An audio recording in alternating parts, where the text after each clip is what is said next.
What's good, y'all, and welcome back to another edition of Mr. Fitzgerald's biology class. Today we're going to kind of wrap up our new content within Mendelian genetics and kind of look at pedigree charts and kind of the flow of traits through a family tree or history. So let's kind of dive in here and kind of see where we're going. So like always, I want to review some things before we get into the new stuff. And some of the things that we need to review today are kind of about inheritance patterns, or when you get word problems, what does it mean when you're looking at it. So when something is said as a purebred, that means it's going to have two of the same alleles because it's pure then. So anything that's a purebred is something that's homozygous. So it could be like a homozygous dominant where it has two capital letters, or a homozygous recessive where it has two lowercase letters. It also could be where it has the two same alleles. Like let's say for blood type A, it has two A alleles instead of being a heterozygous, which would be like an A and an O, right? So overall, purebreds are things that have the same allele, things that would be classified as homozygous. A hybrid is something that would be mixed, right? When you hybridize something, you mix it. So overall with this one, this would be when you have any heterozygous, where you have a capital with a lowercase, or two different alleles, like the blood type A with blood type O, the allele A with the allele O, that would make a heterozygous blood type A. So any of those combinations where you can get sometimes with the hybrids, the ruminant chickens or the checkered chickens, where you have the black and the white codominant alleles together, or you could get pink flowers because you have the red color allele and the white color allele blending together. So those would all be hybrids, okay? When we talk about generations, P generation is always referring to the parents, okay? So the first individuals that are crossed or looked at by a scientist or geneticist or whatever. F1 is the first offspring.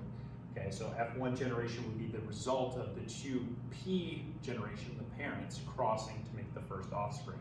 The F2 generation would be the second offspring. So like if you're looking at it from the P generation, F2 would be like the grandkids or the children of F1. If you had an F3, those would be the children of F2, F4 would be the children of F3, so on and so forth. So you can start to see where we're kind of getting this family tree idea. All right, so let's kind of look at a pedigree. So a pedigree is usually resembled to something like this, where you have some sort of chart with little squares and little circles, and they kind of show a pattern. You can see there's connections in between them, and some things are shaded and some things are not. But a pedigree is just a diagram overall that shows us the inheritance of a specific trait.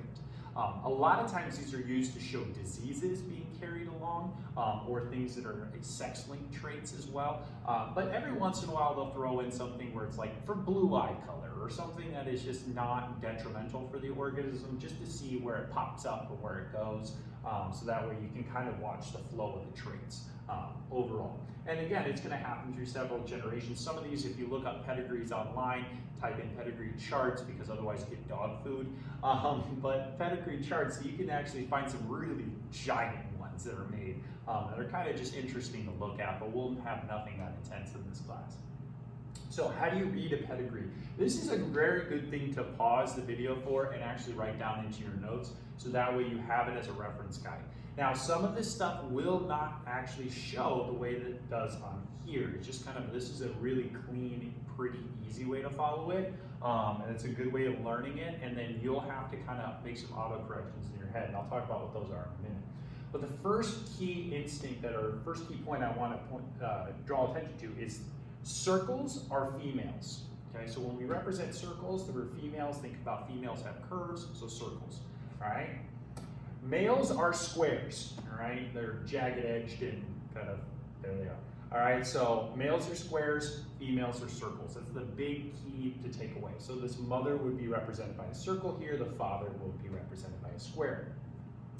Now, in this case, this would be some sort of maybe like a recessive trait that they're looking at that's being passed along through here, or maybe a dominant trait. I'm not going to sit here and do the chart to figure it out, but we have both the mother and the father being listed as carriers. And what they mean by that is they have the one allele that is showing whatever that trait is in blue, and the one allele that's not for that, whatever the characteristic is, in white, and then you can kind of see how it's inherited, all right? So this is basically having a Punnett square without having a Punnett square, if that makes sense, where you're kind of looking at, okay, what's the genotypes of these individuals and what is their phenotypes that we're seeing overall. Now, this one is nice because they tell you who the carriers are. Most often you're going to see things that more represent this style, where they're actually not going to show you who is a carrier. You're going to have to kind of deduce that information by what you can see on the chart, where you're going to have to look and be like, well, it seems to skip a generation and reappear. That's a sign of a carrier. So let's say if we had maybe a blue down here, you could think that one of these would be a carrier because it skipped that generation and then popped in again, okay? So back into this one, and an individual that's affected by whatever the disease is or disorder or whatever the trait is that we're looking at, again, most of the time these are typically used for diseases or negative traits, but we couldn't have it for like blue eye color or something random. The individual that is affected is going to show us a full filled in circle, and the individual that does not have the trait or is classified as unaffected will be open. All right, so more often you're going to just see them as full filled in or open traits, and you're not going to see them as carriers that are listed. All right, now let's go a little bit deeper into this and talk about what all these numbers mean. Okay, so you have some Roman numerals here on the side, and then within each one you have kind of a list accounting. All right. Now, common sense might tell you, okay, the Roman numerals represent the generations, right? It's moving down. All right, so first generation, second generation, third generation, fourth, fifth, etc., all the way down. The numbers here are more or less the birth orders, okay? So this individual here, number 1, is older than number 2, okay? So kind of showing kind of like an age order here. There might be some imperfections because we'll talk about that in a second here, but you can kind of see, okay, well, this one's the firstborn, that's the secondborn, all right?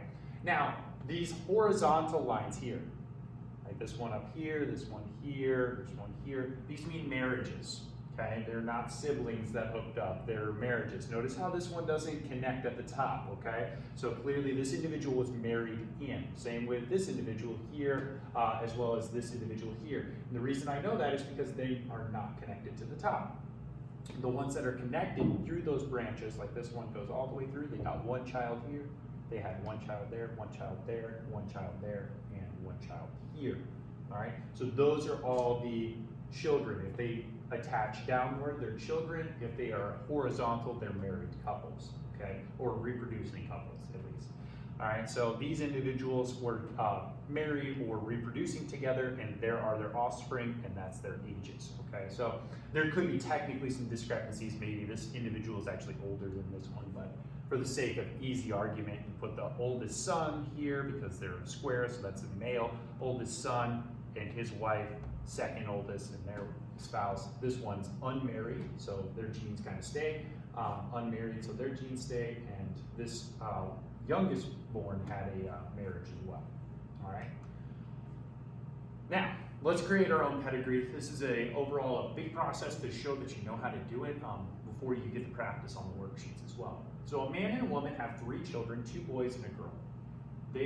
Both the mother and father are carriers for Tay-Sachs disease, which is a recessive disorder that is very detrimental, where it results in death usually for the offspring before the age of 4. So overall, John, the third born, does not hold the allele.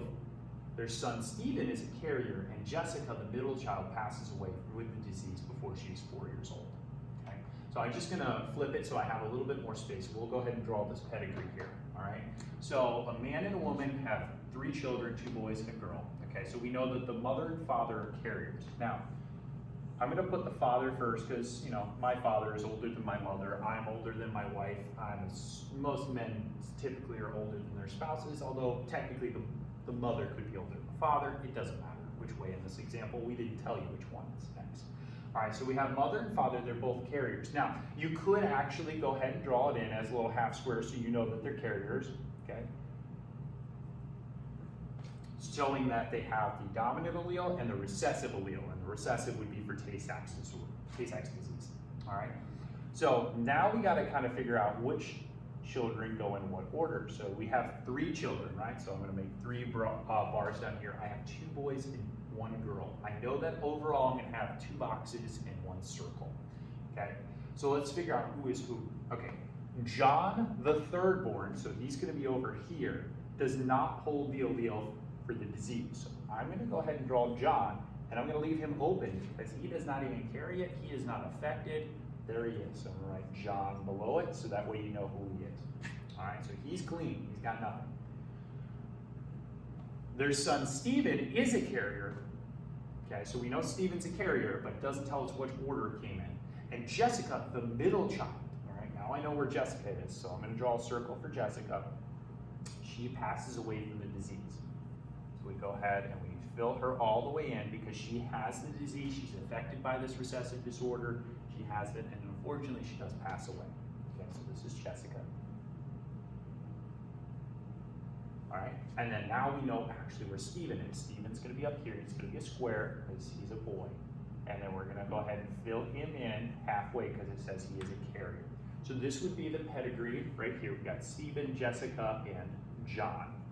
We have mom and dad. I'm just gonna put dad up here, mom here, so we know where those came from. If we wanted to make it more of a full pedigree, we could add in the numbers 1, 2, and add them in again, 1, 2, and 3, right? Because each line, the numbers restart. If we wanted to add the generations, we could go first generation here, second generation here. So overall, that is drawing the pedigree. Now, the way that you would see this one on a worksheet would probably more look like this. They would just have open boxes, and an open circle for these two on a worksheet. And then they would show Stephen as an open box, Jessica would be filled in, and John as an open box. Now, you wouldn't be able to tell who your carriers are until they have children and if that trait reappears. But this is a good example of on a worksheet, they'll show the same thing that we have over here, but they don't show you them as carriers, they show them as blanks, all right? So we can infer from this that the mother and father are carriers because Jessica is affected by the disorder, okay?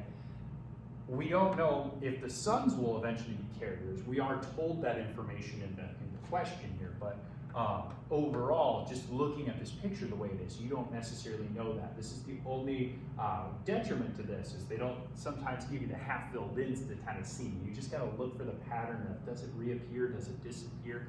Then it's probably, individuals will be carriers, individuals either are affected by the disorder or they don't carry it at all, right? That's all I have for this one. Go ahead and fill out the pedigree worksheet. Make sure you turn it in on Canvas and message me with any questions. Otherwise, have a great day.